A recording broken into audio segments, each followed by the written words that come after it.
Angkatan bersenjata Rusia untuk kesekian kalinya mengusir para pasukan lawannya dari tempat perlindungannya.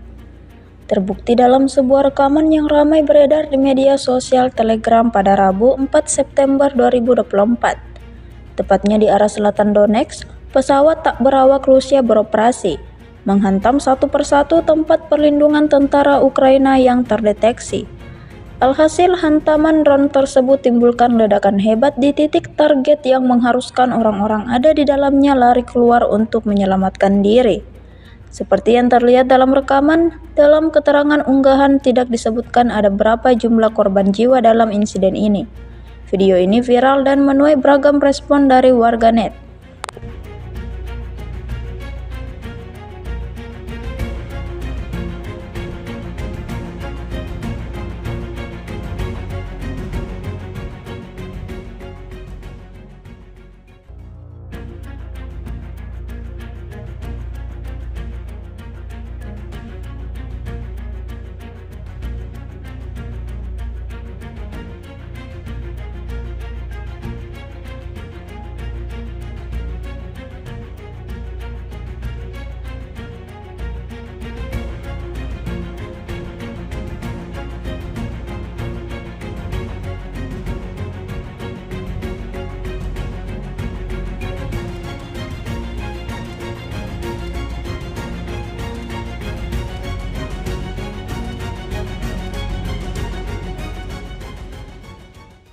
Download Tribun X sekarang, menghadirkan lokal menjadi Indonesia.